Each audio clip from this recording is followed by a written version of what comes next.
In the second session, we want to go through the fundamental evaluation problem and explain the potential outcome approach, which is crucial to solve the fundamental evaluation problem. Go through some notation for treatment.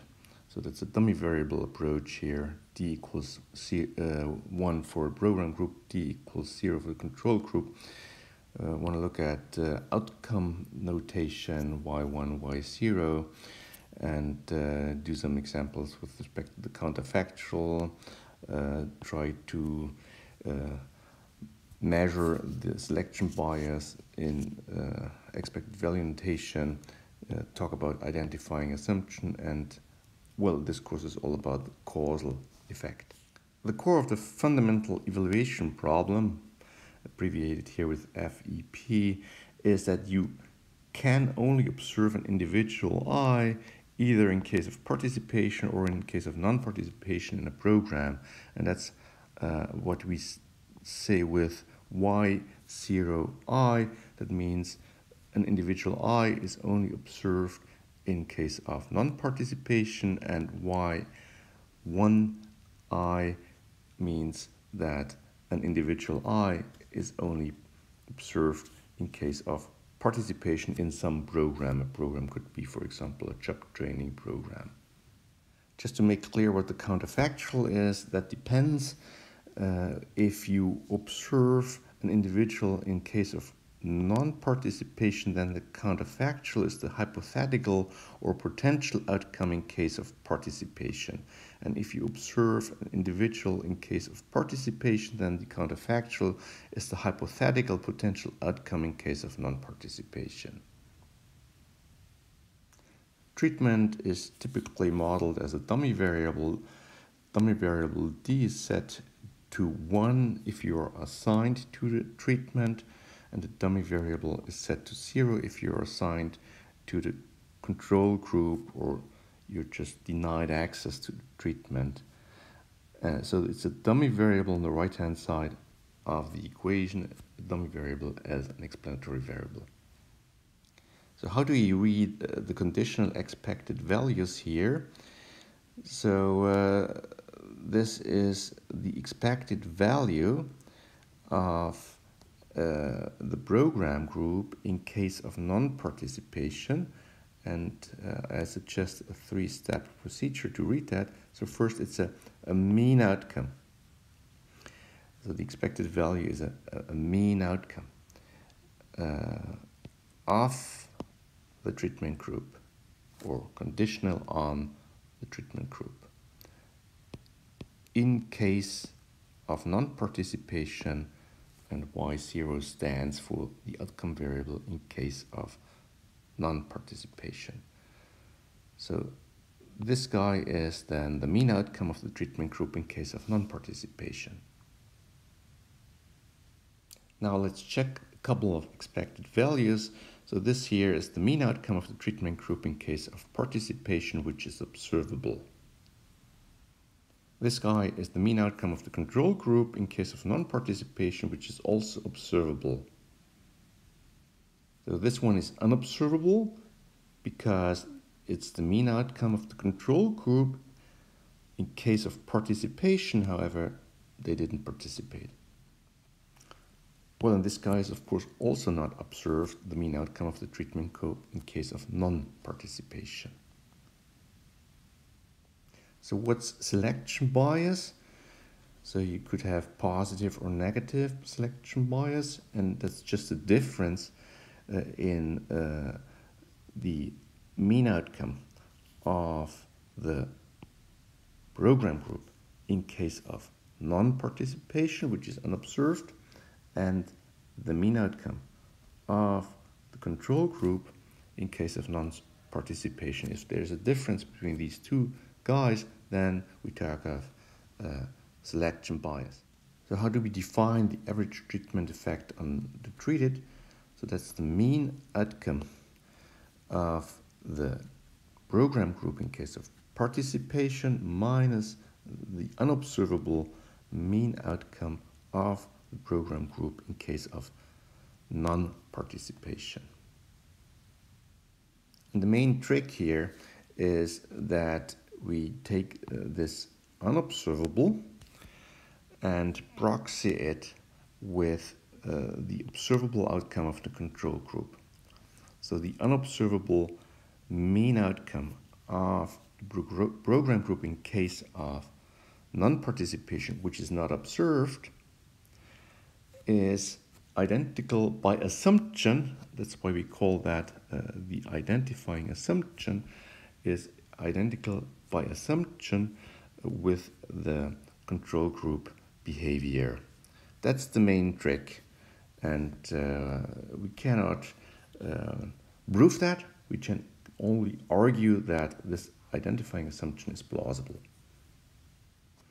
And in case of randomized controlled trial, it's plausible that the assumption holds. So that's the gold standard in evaluation economics. In case of a randomized controlled trial where people are randomly assigned either to a treatment group or program group or to a control group, if this is random and randomization has worked, which we can test, then it's plausible that the identifying assumption holds. And how do we estimate that? So now the hat comes in, right? It's an estimation. The hat stands for estimated values, and the ATT hat is then estimated by the observable program group outcome, so the mean outcome of the program group in case of participation minus the mean outcome of the control group in case of non-participation. Now let's take the dataset JTrain2, which is available via the Voltridge R package, and then regress the outcome RE78, which is a outcome earnings after a training program on the training program. So the training program, that's a dummy variable set to 1 in case of participating in the program group, and that turns out to be our first simple regression where the causal effect beta 1 hat is 1.79. So if we check the scatter plot, we see here train equals 0, so that's the control group, and these are the control group outcomes, so the earnings after the training program, and here we have the treatment group, and these are the treatment group outcomes after the training program. And in case randomization has worked, we can measure the difference in these mean outcomes, and we can then say, well, that's the causal effect. So once again, assuming that randomization has worked, and we will test that later on, not today, the causal effect is 1.79. So in fact, you have to multiply that with 1,000, and that yields then annual earnings. And the beta 0 hat is the intercept, and the intercept has an interpretation in this case. So as we talk about here, an intercept dummy. So the intercept value is the control group mean outcome. And if we add to the mean outcome of the control group the causal effect, then we end up with a mean outcome of the program group. Now a little bit scientific methods. So typically we start with a research question. In this case, that would be, has a training program a causal effect on earnings? Then we set up hypothesis. Hypothesis always refer to the population, to the true values. Therefore, there's no hat on the beta 1. And these are the two hypotheses we want to test. The null hypothesis, beta 1 equals 0, and the alternative hypothesis, beta 1 is unequal to 0. Then we end up with a regression coefficient. So that's the estimation. The estimation method is the ordinary least square. And then we want to know, is this regression coefficient significant? And if yes, then we can reject the H0. So just be aware about statistical inference. So we have a sample. In this case, the sample is the dataset JTrain2.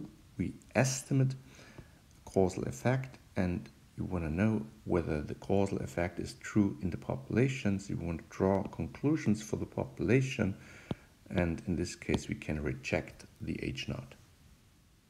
And then we have a couple of significance rules of thumb, and the p-value below 5% is quite intuitive. If the p-value is low, then the H0 has to go.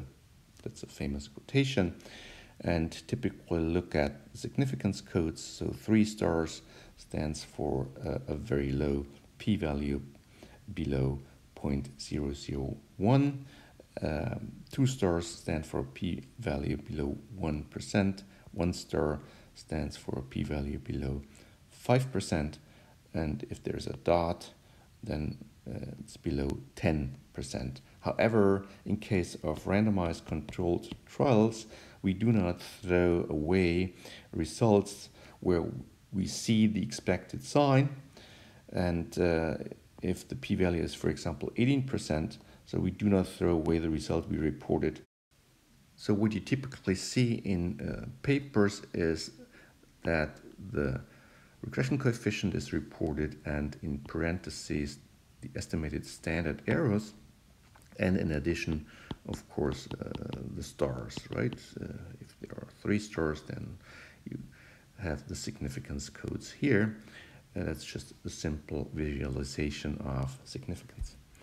And the estimated standard errors, which give us a feeling about the precision of the estimation, and an estimation is typically more precise the more observations you have.